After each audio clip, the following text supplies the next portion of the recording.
Hello there and welcome back.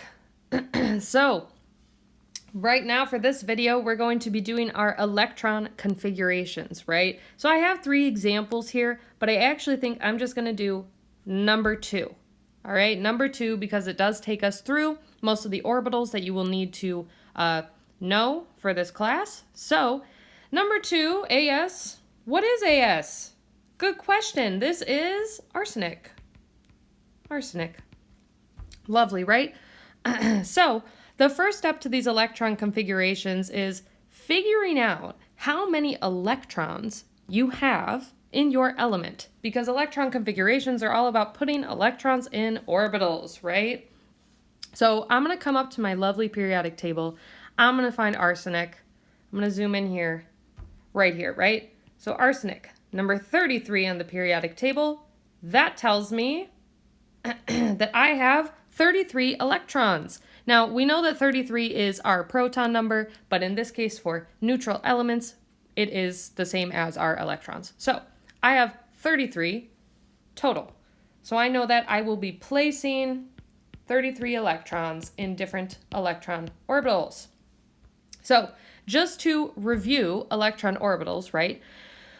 We are going to start, and I'll use this periodic table as an example. Don't mind the mess from one of my previous videos. However, we look at this and we look at the far left, okay, groups 1 and 2. This is our s orbital. In our s orbital, we can hold 2 electrons, right? 1 for this row and 1 for this row.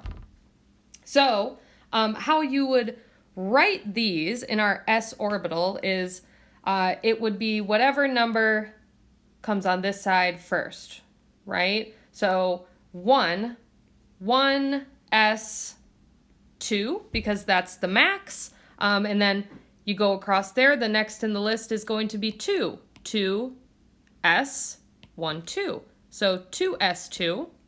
Go down, it could be 3s2, right, for this one, 4s2, 5s2, 6s2, 7s2, so on, right? So the main point is we can only hold 2 electrons in our s orbital.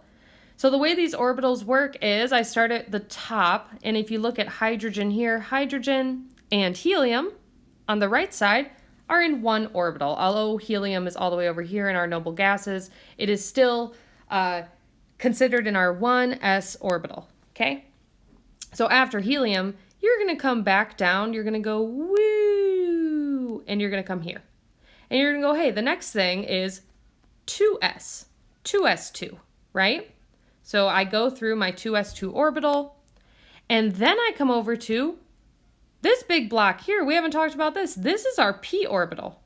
So everything here is in a p orbital. P. And I can tell you that the p orbitals hold 1, 2, 3, 4, 5, 6 electrons.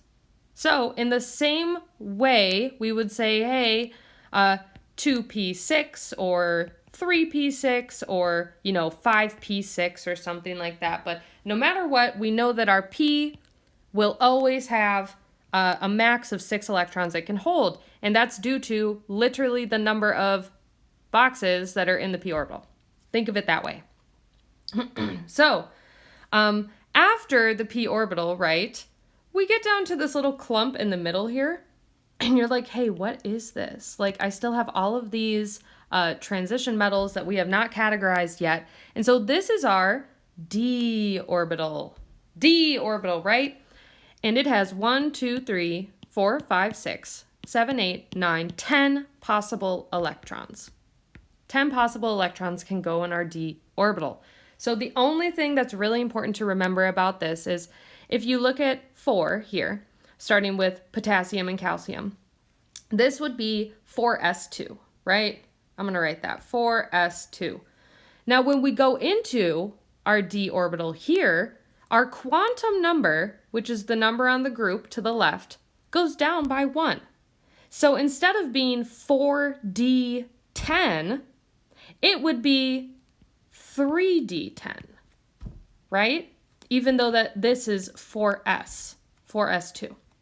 okay? Just like this is 5s2 down here, starting with rubidium, this entire row here, it goes down by one quantum number. So this is my 4d10, 5d10, 6d10. And as we can see, quantum number goes down by one. So now that we kind of have a rough review of how our electron configurations work, we can go ahead and sit with arsenic and we can say, hey, what's up? Let's try to do this. So I see that arsenic has 33 electrons, and I also see that I'm going to have to go through 1, 2, 3, almost 4 entire rows to get to it.